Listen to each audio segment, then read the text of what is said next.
नेपाल में आज भी बड़ा बवाल हो रहा है। प्राइम मिनिस्टर का घर फूंक दिया गया है, प्रेसिडेंट के घर पर हमला हुआ है, कई मंत्रियों के घर में आग लगा दी गई है, मुल्क छोड़कर भाग सकते हैं हुक्मरान, ये खबर आई है और कई मिनिस्टर्स ने इस्तीफा दे दिया है। हम ये अहम खबर आपके सामने रखने जा रहे हैं, वो भी बेहद अहम तस्वीरों के साथ, लिहाजा आखिर तक बने रहिएगा। आज़ाद बोल इंडिया आप देख रहे हैं, आपके साथ मैं आदिल खान आज़ाद। हमारे पड़ोस में एक बड़ा खामोश, बहुत ही खामोश मिजाज मुल्क है, वो भड़क उठा है, वो सुलग रहा है, वहाँ का नौजवान सड़कों पर है। नेपाल में नौजवानों का गुस्सा सिर्फ सोशल मीडिया बैन नहीं, असली मसला है करप्शन और हुकूमत की जालिम सियासत। नेपाल में हालात बिगड़ गए हैं।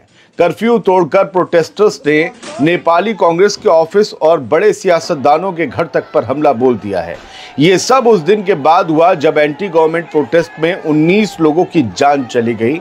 हुकूमत ने मंडे रात को सोशल मीडिया बैन उठा लिया, लेकिन प्रोटेस्टर्स का कहना है कि सोशल मीडिया बैन सिर्फ एक ट्रिगर था। असल गुस्सा तो सालों पुराने करप्शन, नेपोटिज्म, बेरोजगारी और हुकूमत के जुल्मी तरीकों के खिलाफ है। नेपाली नौजवानों के प्रोटेस्ट के दौरान होम मिनिस्टर रमेश लेखक ने रिजाइन कर दिया, इस्तीफा दे दिया, मगर आवाम की डिमांड और ज्यादा बड़ी है। उनका कहना है कि प्राइम मिनिस्टर खड़ग प्रसाद ओली और उनकी कोलिशन हुकूमत को भी हटना चाहिए, यानी इस्तीफा देना चाहिए। लेकिन इंडियन टीवी चैनल्स अपना मसला बनाने के में लगे हुए हैं और किसी का दिया एजेंडा शायद चलाने में लगे हुए हैं। ये इल्ज़ाम इंडियन टीवी चैनल्स पर कुछ पर लग रहे हैं। वो चैनल्स कह रहे हैं कि नेपाल का जेन जेड यानी नौजवान सिर्फ सोशल मीडिया के लिए प्रोटेस्ट कर रहा है, जबकि असल सच ये है कि ये मूवमेंट एक एंटी करप्शन और एंटी टायरनी रिवोल्ट है, यानी बगावत है। गोदी मीडिया को डर है कि कहीं उसने ये गुस्सा करप्शन के खिलाफ बता दिया तो भारत में भी आगे चलकर नौजवान कोई ऐसा कदम ना उठा लें, क्योंकि भारत में भी बेरोजगारी और करप्शन बेहिसाब है। हमारे लिए खतरे की घंटी ये भी है कि नेपाल की सरहद हमसे लगती है। इससे पहले ऐसे ही प्रोटेस्ट बांग्लादेश में भी हो चुका है, पड़ोसी बांग्लादेश में। हमारे प्यारे पड़ोसी मुल्क नेपाल में आवाम कह रही है कि बस अब और बर्दाश्त नहीं होगा इस हुकूमत को, और जो कुछ भी नेपाल में चलता आ रहा है हुकूमतों की तरफ से, पॉलिटिकल सिस्टम की तरफ से, अब उसके ख़त्म होने के दिन आ चुके हैं।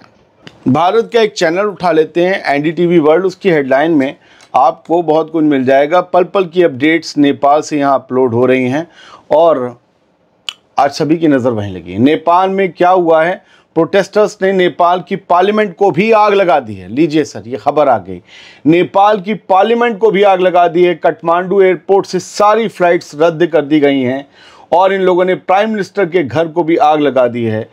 तमाम यंगस्टर्स जो हैं वो सड़कों पर हैं। 19 लोग जो मारे गए, उसके बाद नेपाली अवाम गुस्से में है। Prime minister KP Sharma Oli के रिज़ाइन की डिमांड की जा रही है। देखिए, ये कुछ तस्वीरें हैं जो दावा किया जा रहा है कि बानेश्वर में संसद का जो भवन है वहाँ पर आगजनी की गई है। हम कहते हैं कि प्रोटेस्ट करना चाहिए, लेकिन इस तरीके से अपने ही पैसे की प्रॉपर्टी जो बनाई हुई है उसको आग लगा देना, क्योंकि बाद में जब ये बिल्डिंग्स दोबारा तामीर होंगी तब भी इसी आवाम के खून पसीने की गाड़ी कमाई और टैक्स से जो है उनका निर्माण किया जाएगा। तो फिलहाल ये तस्वीरें आ रही हैं, नेपाल की संसद में आग लगा दी गई है।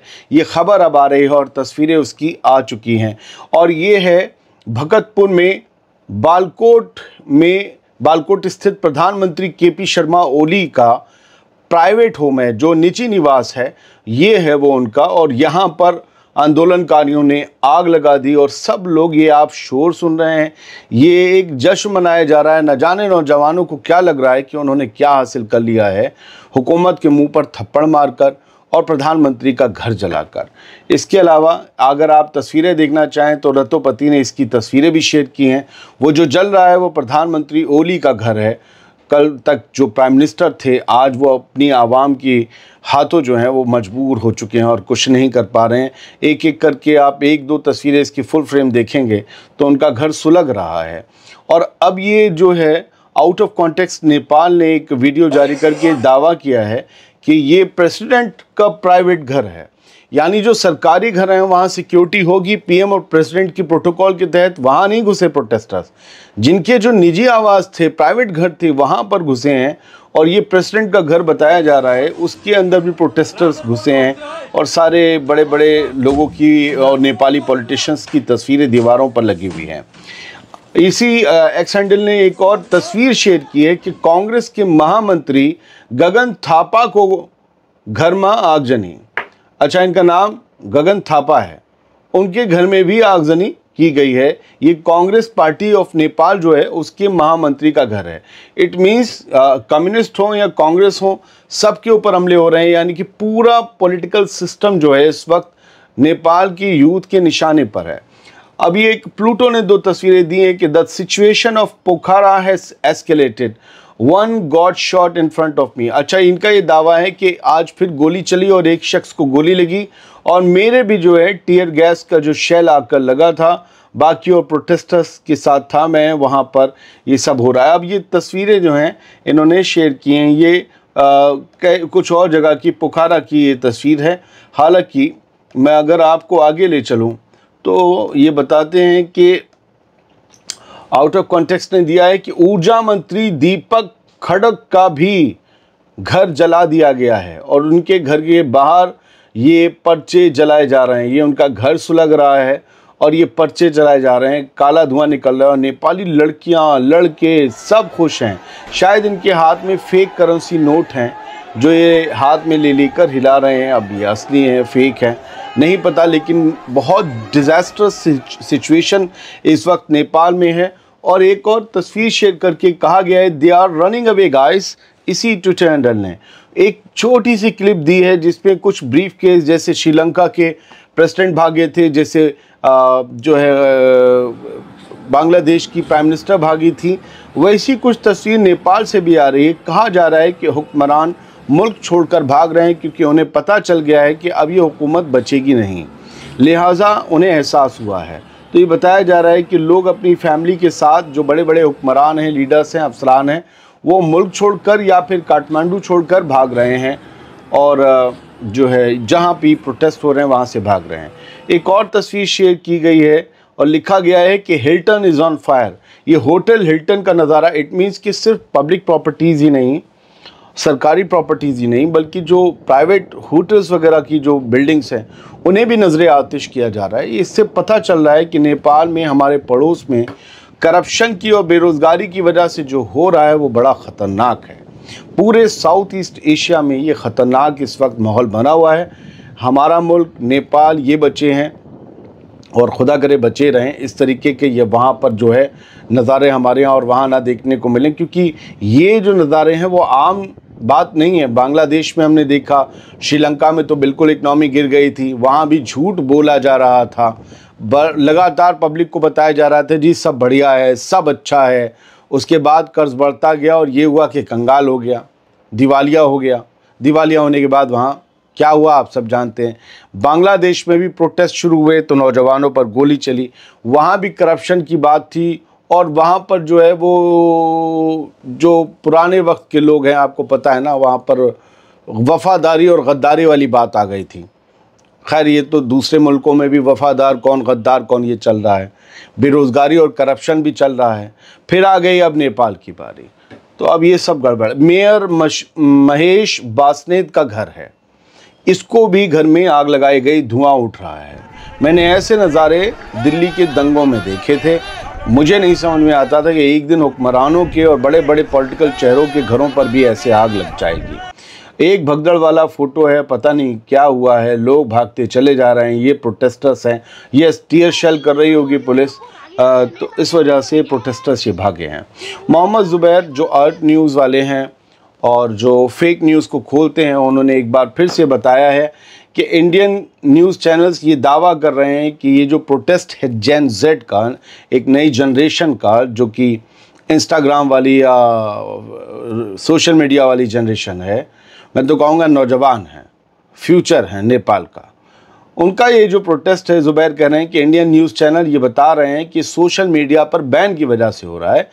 दिस इज़ नॉट ट्रू, ये सच नहीं है। It's actually against the long standing corruption, tyranny, operation and atrocity leadership. मैंने ये आपको जो है बता दिया है पहले ही। वही ज़ुबैर कह रहे हैं कि करप्शन की वजह से, टायरनी की वजह से, मतलब नेपोटिज्म की वजह से ये सोशल मीडिया बैन वो सिर्फ एक स्टिमुलस था जिसने चिंगारी को भड़का दिया। ये लावा भरा हुआ था। ये सिर्फ सोशल मीडिया बैन की वजह से सड़कों पर नहीं आए, वरना कल रात ही वापस चले गए होते सोशल मीडिया बैन वापस होते ही। No need of earthquake, corruption shakes Nepal everyday. वो कहती हैं, एक लड़की हाथ में पोस्टर लिए कि भूकंप की ज़रूरत ही नहीं, क्योंकि नेपाल को हर दिन करप्शन भ्रष्टाचार हिला रहा है। तो इसकी आवाज़ उठाओ, भ्रष्टाचार हटाओ। तो लड़कियों के हाथ में पोस्टर दिखाकर ज़ुबैर ये बताने की कोशिश कर रहे हैं कि हमारे गोदी मीडिया का जो एक बड़ा हिस्सा है, जो ये बता रहा है कि ये सिर्फ सोशल मीडिया पर बैन की वजह से गुस्सा है, वो ये देख ले ये करप्शन से परेशान लोग हैं। पता नहीं करप्शन और बेरोजगारी की बात हमारा गोदी मीडिया क्यों नहीं करना चाहता। उसे किस बात का डर है कि किसकी सरकार चली जाएगी। हर पार्टी एक दूसरे पर भ्रष्टाचार और बेरोजगारी का इल्ज़ाम लगाती है, तो उन्हें कौन सी पार्टी का डर है जो ये नहीं दिखाना चाहती। गोदी मीडिया वाले एंकरानियाँ, ठीक है, ये भी सब नौजवान हैं और ये एक बड़ा बैनर हाथ में लिए हैं, Gen Z against corruption and nepotism. मंत्री का बेटा मंत्री बन जाएगा, सांसद और एमएलए का टिकट मिल जाएगा। इस सब को लेकर भी जो है वहाँ पर गुस्सा उबल रहा है। नए लोगों के लिए कोई चांस ही पैदा नहीं हो रहा था नेपाल में, या कम हो रहा था, ये इन सब का इल्ज़ाम है। और कहा है, no more nepo babies, we demand fair opportunities. कि ऐसा ना हो अफसर के बेटे अफसर, डॉक्टर के बड़े बड़े डॉक्टर के बेटे जो हैं सरकारी डॉक्टर, ठीक है, नेताओं के बेटों को टिकट, ये सब नहीं होना चाहिए। उनको बड़े बड़े ओहदे नहीं होना चाहिए। सबको फेयर अपॉर्चुनिटी मिलनी चाहिए। Social media ban is equal to silencing our voices. हम लोग जो मजम्मत करते थे हुकूमत की, हमें चुप कराने के लिए सोशल मीडिया बैन लगाया गया। एंड करप्शन एंड नेपोटिज्म, मतलब करप्शन का खात्मा कीजिए, नेपोटिज्म का खात्मा कीजिए, भाई भतीजावाद का। Justice, equality and transparency for all, gen Z stands for change, पार्टन मल्टीपल कैंपस के लोग हैं ये वही कह रहे हैं। सिर्फ सोशल मीडिया बैन नहीं, सोशल मीडिया बैन एक ट्रिगर है। मतलब बंदूक है, बंदूक में गोली पड़ी थी, ट्रिगर नहीं था, ट्रिगर लग गया सोशल मीडिया बैन से, फिर बंदूक चल गई। ये कहना चाह रहे हैं। बहुत बहुत शुक्रिया। नेपाल के लोगों से मेरी अपील है, नौजवानों से, अपनी प्रॉपर्टी में आग मत लगाएं। यह आपके टैक्स का ही पैसा है। आपका गुस्सा गवर्नमेंट के खिलाफ हो सकता है। एहतजाज के कई तरीके हैं, गांधी जी का भी तरीका है। और उन लोगों से भी कहता हूं जहां अभी आग नहीं भड़की, समझ जाइए आग का कोई मज़हब नहीं होता, गुस्से का कभी कभी कोई मज़हब नहीं होता। आवाम के लिए काम कीजिए। बहुत बहुत शुक्रिया। सलामत रहिए, खुश रहिए।